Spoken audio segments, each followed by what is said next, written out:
नमस्कार दोस्तों, स्वागत है आपका आज के मुख्य समाचार में, जिसमें सबसे पहली और बड़ी खबर में आपको बताएंगे कि इंडिया वर्सेस भारत विवाद के बीच बोले राहुल गांधी, भारत इंडिया या हिंदुस्तान सबका मतलब मोहब्बत है। दूसरी खबर में आपको बताएंगे कि इंडिया बनाम भारत पर बैकफुट पर पीएम मोदी, मंत्रियों को बोलने से बचने की दी सलाह, सनातन धर्म पर फोकस करने का दिया निर्देश। तीसरी खबर में जिक्र होगा कि लाल डायरी में कुछ भी नहीं, राजस्थान में बोले खड़गे, विपक्षी दलों के गठबंधन इंडिया से घबरा गई है भाजपा। चौथी खबर में जिक्र होगा कि मध्य प्रदेश में बड़ा स्कैम, डिंडौरी में समर्थन मूल्य पर धान की खरीदी में घोटाला, किसानों को हर बोरी पर 2-3 किलो का मिला धोखा।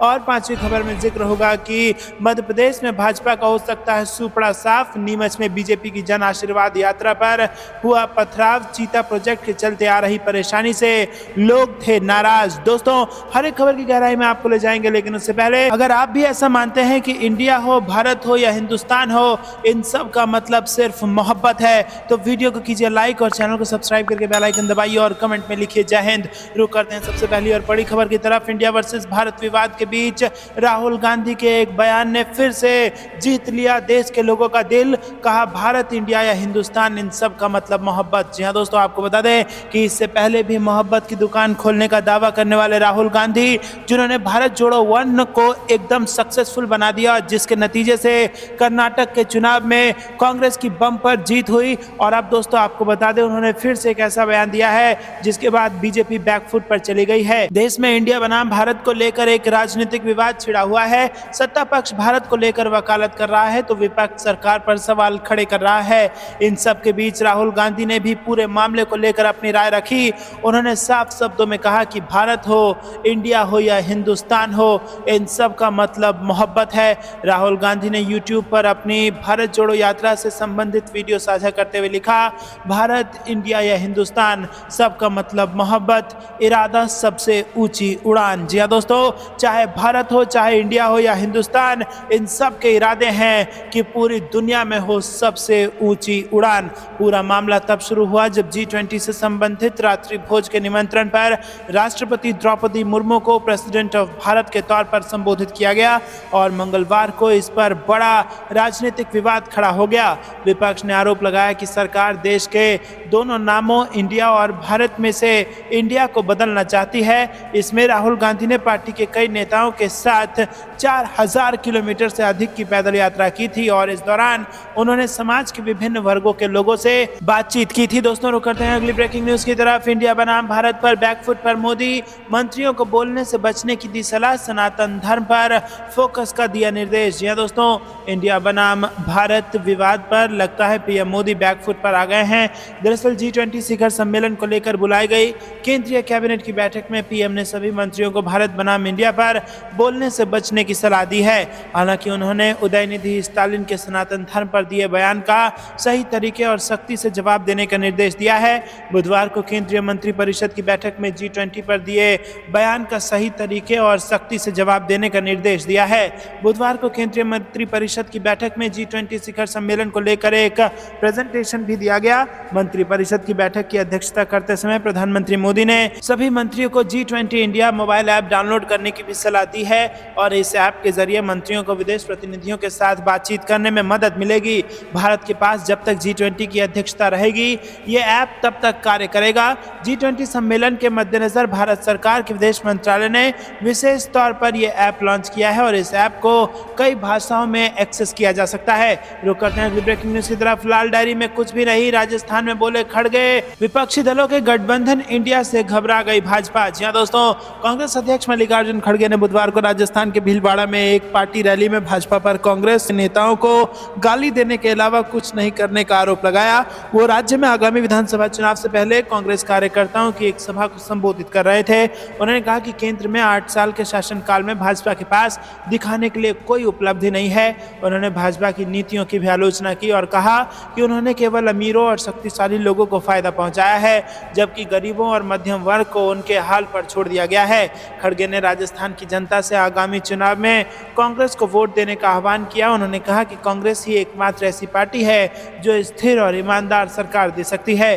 बुधवार को राजस्थान के भीलवाड़ा में एक किसान सम्मेलन को संबोधित करते हुए खड़गे ने कहा कि हमने समान विचार वाले लोगों को एक साथ लाकर एक संगठन बनाया जिसका नाम इंडिया रखा गया वह इंडिया को देखकर घबरा रहे हैं और वो अब इंडिया का नाम भारत रखने जा रहे हैं। रुक करते हैं ब्रेकिंग न्यूज की तरफ। डिंडौरी में समर्थन मूल्य पर धान की खरीद में घोटाला, किसानों को हर बोरी पर 2-3 किलो का मिला धोखा। जी हाँ दोस्तों, मध्य प्रदेश के डिंडौरी जिले में किसानों से समर्थन मूल्य पर धान खरीदी में फर्जीवाड़ा का मामला सामने आया है। वेयर हाउस संचालक ने घोटालेबाज अफसरों की पोल खोलते हुए मामले की शिकायत एसडीएम से कर दी है। 8 महीने पहले नागरिक आपूर्ति निगम ने सहपुरा तहसील मुख्यालय में गुप्ता वेयर हाउस में 16,709 बोरी धान का भंडारण कराया था। इसका वजन 6683 क्विंटल होता है। समर्थन मूल्य पर किसानों से जब धान खरीदा जाता है तो एक बोरी में 40 किलोग्राम धान लिया जाता है और किसानों को प्रति बोरी 40 किलोग्राम के हिसाब से भुगतान होता है। तो दोस्तों यहाँ पर आपको बता दें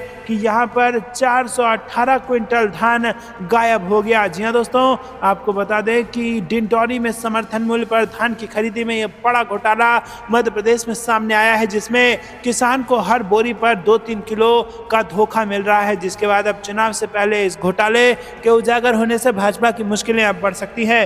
रुक करते हैं अगली ब्रेकिंग न्यूज की तरफ। मध्य प्रदेश में भाजपा का बुरा हाल, नीमच में बीजेपी की जन आशीर्वाद यात्रा पर पथराव, चीता प्रोजेक्ट के चलते आ रही परेशानी से लोग थे नाराज। जी हाँ दोस्तों, मध्य प्रदेश में बीजेपी द्वारा जन आशीर्वाद यात्राएं निकाली जा रही हैं। नीमच जिले में निकल रही इस यात्रा पर मंगलवार की रात को अज्ञात लोगों ने पथराव कर दिया।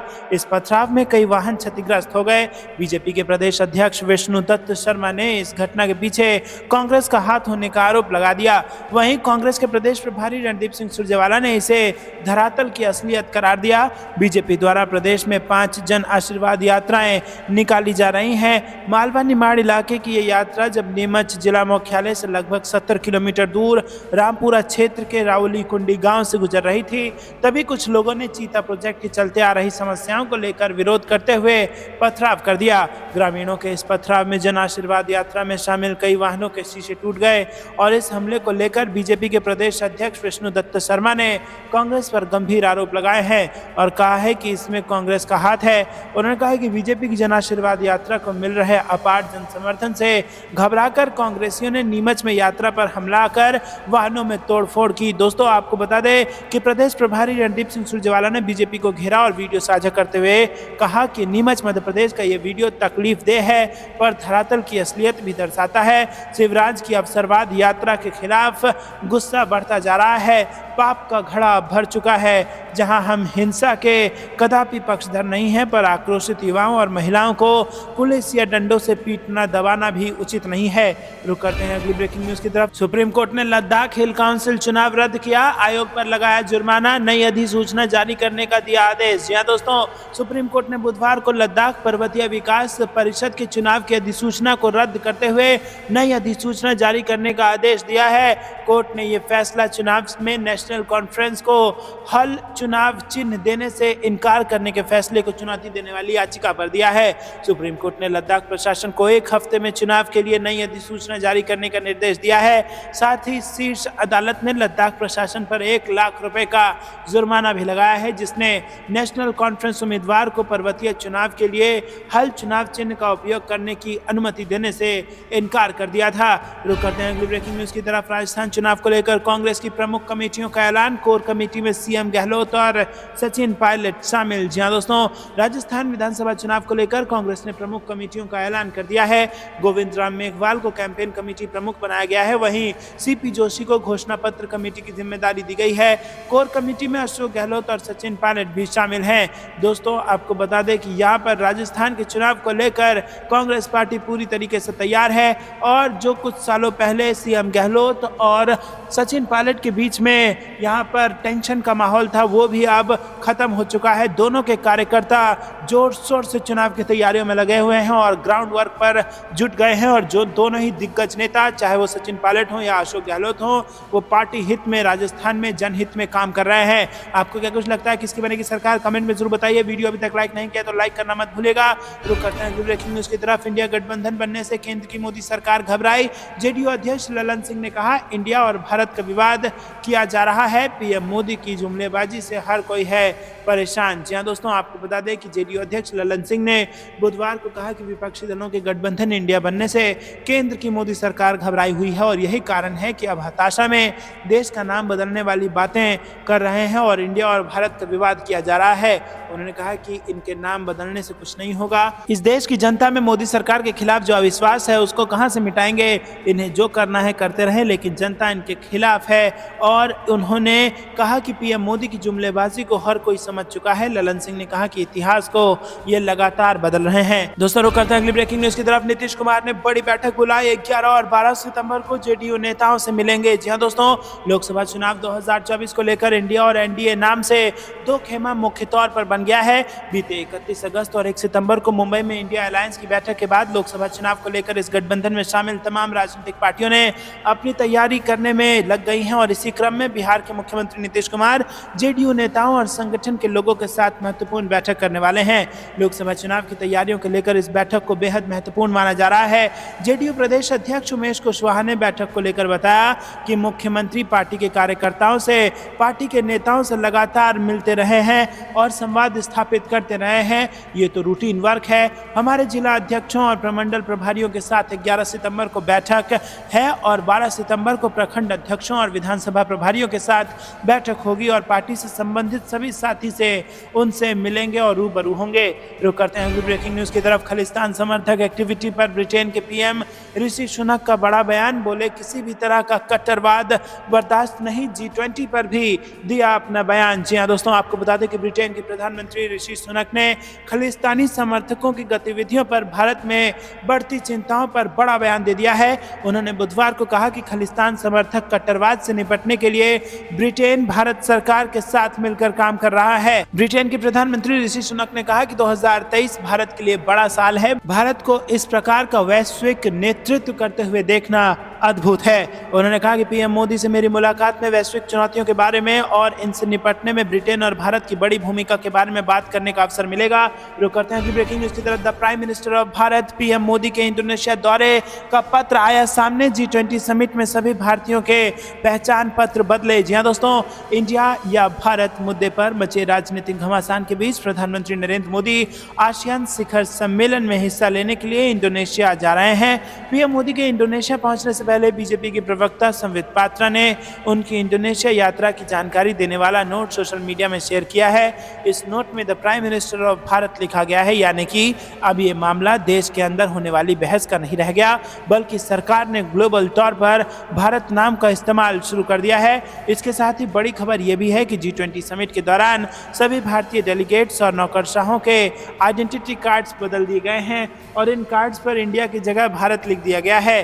दोस्तों, G20 इवेंट के निमंत्रण पत्र के साथ साथ आइडेंटिटी कार्ड्स पर भी इंडियन ऑफिशियल्स की जगह भारत ऑफिशियल यानी भारत के अधिकारी लिखा हुआ है और सरकार ने इतनी तेजी से काम किया है कि विपक्ष हैरान हो गया है। आसियान देशों के शिखर सम्मेलन के नोट में साफ साफ लिखा गया है कि the prime minister of Bharat Shri Narendra Modi. दोस्तों, इंडिया का नाम बदलकर भारत करने की फिराक में है मोदी सरकार, लेकिन राहुल गांधी ने अपने एक बयान से इस पूरे मामले को विराम लगा दिया है और उन्होंने कहा है कि चाहे भारत हो या हिंदुस्तान हो या इंडिया हो, इन तीनों का मतलब है मोहब्बत। रुक करते हैं ब्रेकिंग न्यूज की तरफ। सुरजेवाला ने बीजेपी पर दागे कई सवाल। सीएम शिवराज को बताया हिट विकेट प्लेयर। जी हां दोस्तों, मध्य प्रदेश चुनाव से ये बड़ी खबर। ऑल इंडिया कांग्रेस कमेटी के महासचिव और मध्य प्रदेश कांग्रेस प्रभारी रणदीप सिंह सुरजेवाला ने सूबे के सीएम शिवराज सिंह चौहान को हिट विकेट प्लेयर बताया है।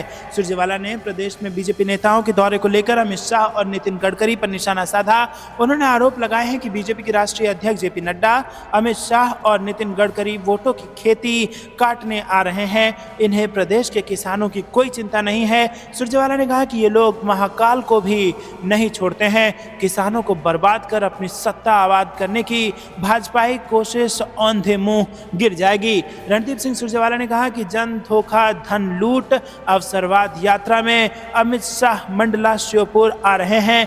नितिन गडकरी खंडवा में है। उन्होंने खंडवा में किसानों की सुसाइड पर कहा कि 18 साल में 25,000 से ज़्यादा किसान आत्महत्या कर चुके हैं। खंडवा में नितिन गडकरी जश्न मनाने आ रहे हैं और आज किसान परेशान हैं। रुक करते हैं अगली ब्रेकिंग न्यूज़ की तरफ। शरद पवार का आरोप, बीजेपी ने कराया शिवसेना और एनसीपी में विभाजन, मोदी सरकार से पूछा तीखा सवाल। जी हाँ दोस्तों, राष्ट्रवादी कांग्रेस पार्टी के अध्यक्ष शरद पवार ने बीजेपी पर निशाना साधते हुए मंगलवार को कहा कि पिछले 9 वर्षों में मोदी सरकार केवल प्रतिद्वंदी राजनीतिक दलों में फूट डालने में लग रही है। पूर्व केंद्रीय कृषि मंत्री शरद पवार ने जलगांव में एक रैली को संबोधित करते हुए कहा कि बीजेपी महाराष्ट्र के साथ साथ केंद्र में भी सत्ता में है, लेकिन उसे राज्य में किसान की परेशानियों की कोई परवाह नहीं है, जो कम बारिश के कारण सूखे जैसी स्थिति का सामना कर रहे हैं। रुक करते हैं अगली ब्रेकिंग न्यूज़ की तरफ। मणिपुर में कर्फ्यू के बावजूद मैती समुदाय का प्रदर्शन, पुलिस ने की फायरिंग, 25 लोग घायल। एफआईआर के खिलाफ सुप्रीम कोर्ट पहुंचा एडिटर्स गिल्ड। जी हाँ दोस्तों, आपको बता दें कि मणिपुर में तनाव कम होने का नाम नहीं ले रहा है। कर्फ्यू की स्थिति अभी भी मौजूद है, लेकिन इसके बावजूद मैती समुदाय ने प्रदर्शन निकाला, जिसके बाद पुलिस को फायरिंग करनी पड़ी और इस क्रम में 25 लोग घायल हो गए हैं। तो दोस्तों, यहाँ पर प्रोपोर्शनेट फोर्स का इस्तेमाल पुलिस प्रशासन ने किया है और इसमें 25 लोग घायल हो गए हैं और एफआईआर भी उसके खिलाफ हुई है, जिसके खिलाफ सुप्रीम कोर्ट एडिटर्स गिल्ड पहुंच चुका है। रुक करते हैं अगली ब्रेकिंग न्यूज़ की तरफ। नेताजी सुभाष चंद्र बोस के पोते चंद्र कुमार बोस ने बीजेपी से दिया इस्तीफा और इसकी बताई बड़ी वजह। जी हाँ दोस्तों, नेताजी सुभाष चंद्र बोस के पोते चंद्र कुमार बोस ने बीजेपी से इस्तीफा दे दिया है। उन्होंने बुधवार को कहा कि मेरी शुभकामनाएं पार्टी के साथ हैं, लेकिन उन्हें सभी समुदायों को एकजुट करना चाहिए। चंद्र कुमार बोस ने इस्तीफे पर कहा कि 2016 में बीजेपी में योगदान किया था। पीएम मोदी के नेतृत्व में मुझे अच्छा लगा। बीजेपी में शामिल होने के बाद लगा कि ये जो राजनीति करते हैं वो मेरे और नेताजी सुभाष चंद्र बोस के आदर्श सब धर्म को एक साथ करने के मुताबिक नहीं है। उन्होंने सांप्रदायिक और विभाजन की राजनीति के खिलाफ हमेशा लड़ाई लड़ी। दोस्तों, अखंड भारत के प्रथम प्रधानमंत्री सुभाष चंद्र बोस के पोते चंद्र कुमार बोस ने बीजेपी से इस्तीफा दे दिया है। रुक करते हैं अगली ब्रेकिंग न्यूज़ की तरफ। भारत को हथियार बनाने की तैयारी में विपक्ष, नाम बदलकर बीजेपी पर वार करेगा इंडिया। जी हाँ दोस्तों, आपको बता दें कि इंडिया और भारत नाम को लेकर राजनीतिक दलों के बीच बयानबाजी का दौर जारी है।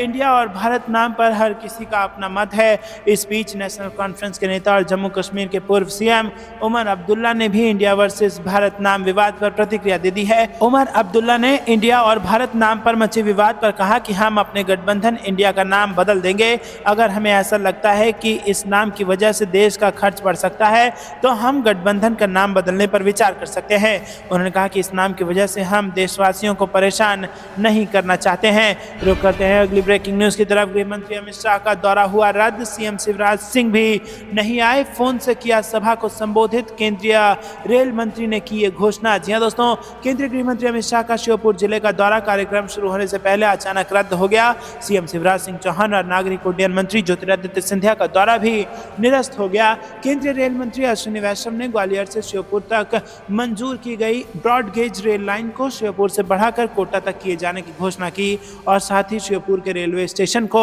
वर्ल्ड क्लास बनाने का ऐलान भी किया। दोस्तों, रुक करते हैं अगली ब्रेकिंग न्यूज़ की तरफ। मणिपुर हिंसा, अवैध हथियारों की बरामदगी पर सुप्रीम कोर्ट ने मांगी स्थिति रिपोर्ट, राज्य सरकार को दिया निर्देश। जी हाँ दोस्तों, उच्चतम न्यायालय ने बुधवार को मणिपुर सरकार और कानून प्रवर्तन एजेंसियों को आदेश दिया है कि वो हिंसा प्रभावित राज्य में सभी स्रोतों से हथियार की बरामदगी पर स्थिति रिपोर्ट दाखिल करे। रुक करते हैं अगली ब्रेकिंग न्यूज़ की तरफ। संसद के विशेष सत्र का एजेंडा बताए सरकार, विपक्षी गठबंधन इंडिया ने पूछा सवाल। जी हाँ दोस्तों, विपक्षी गठबंधन इंडिया ने कहा कि 18 सितंबर से बुलाए गए संसद के 5 दिवसीय विशेष सत्र में देश से जुड़े प्रमुख मुद्दों पर सकारात्मक सहयोग करना चाहती है, लेकिन सरकार को ये बताना चाहिए कि बैठक का विशेष एजेंडा क्या है। रुक करते हैं अगली ब्रेकिंग न्यूज़ की तरफ। मणिपुर के 5 जिलों में लगाया गया कर्फ्यू, कांग्रेस ने सरकार पर कसा तंज। जी हाँ दोस्तों, चुराचांदपुर से कुछ किलोमीटर दूर विष्णुपुर जिले के फगाकचाओ इकाई में कोकोमी और उसकी महिला इकाई द्वारा बुधवार को सभी घाटी जिलों के लोगों से सेना के एक बैरिकेड को हटाने के आह्वान के मद्देनजर विष्णुपुर, काकचिंग, थौबल, इम्फाल वेस्ट और इम्फाल ईस्ट में कर्फ्यू के घंटों में दी गई ढील समाप्त कर दी गई है। रुक करते हैं अगली ब्रेकिंग न्यूज़ की तरफ। राजनाथ सिंह के राहुलयान लॉन्च नहीं हो सका बयान पर सैनिक कल्याण बोर्ड ने जताई आपत्ति। जी हाँ दोस्तों, जैसलमेर में बीजेपी की प्रवर्तन संकल्प यात्रा को रवाना करने के बाद एक सभा को संबोधित करते हुए रक्षा मंत्री राजनाथ सिंह ने कहा कि चंद्रयान तो चंद्रमा के दक्षिणी ध्रुव पर सफलतापूर्वक उतर गया, लेकिन राहुलयान ना तो लॉन्च हो सके और न ही लैंड। इस पर दोस्तों आपको बता दें कि अब विवाद शुरू हो गया है और विवाद यहाँ पर किसी और ने नहीं बल्कि सैनिक कल्याण बोर्ड ने इसमें आपत्ति जताई है। गठबंधन से डरी है बीजेपी, देश का नाम बदलने की कर रही है कोशिश। अगर विपक्ष ने भारत रख लिया नाम तो क्या करेगी भाजपा? केजरीवाल ने पीएम मोदी पर साधा निशाना। जी हां दोस्तों, दिल्ली के मुख्यमंत्री अरविंद केजरीवाल ने केंद्र सरकार द्वारा देश का नाम इंडिया हटाकर केवल भारत करने की चर्चाओं पर मंगलवार को बीजेपी पर तीखा हमला बोला। केजरीवाल ने कहा कि बीजेपी इंडिया गठबंधन से डर चुकी है और इसीलिए देश का नाम इंडिया से भारत में बदलने का प्रयास कर रही है। केजरीवाल ने कहा कि मैं पूछ रहा हूं कि अगर हम अपने गठबंधन का नाम इंडिया से बदलकर भारत कर दें तो वो लोग क्या करेंगे? वो देश का नाम बदलकर बीजेपी कर देंगे क्या? केजरीवाल ने तर्क दिया कि भारत एक 1000 साल पुराना देश है और बीजेपी का प्रस्तावित नाम परिवर्तन पूरी तरह से विपक्ष के नेतृत्व वाले इंडिया गठबंधन के बारे में उनकी चिंताओं और कुछ अतिरिक्त वोट हासिल करने की उम्मीद के कारण है। साथ ही अरविंद केजरीवाल ने कहा कि ये देश के साथ की गई गद्दारी है। अरविंद केजरीवाल ने कहा कि इंडिया नाम बदलकर भारत क्यों किया जा रहा है? कहा जा रहा है कि इंडिया गठबंधन के नाम की वजह से अगर कुछ पार्टियों का नाम इंडिया हो जाता है तो वो देश का नाम बदल देंगे क्या? देश तो 140 करोड़ लोगों का है, कुछ पार्टियों का थोड़ी। मान लीजिए गठबंधन का नाम बदलकर कल भारत हो गया तो क्या ये भारत को भी बदल देंगे? फिर क्या भारत का नाम बीजेपी रख देंगे? ये क्या मजाक है? इनके 4 वोट कम हो जाएंगे तो देश का नाम बदल देंगे क्या? ये तो देश के साथ गद्दारी है। उन्होंने इंडिया गठबंधन के कारण ही वन नेशन वन इलेक्शन का प्रस्ताव भी लाने का बीजेपी सरकार पर आरोप लगाया।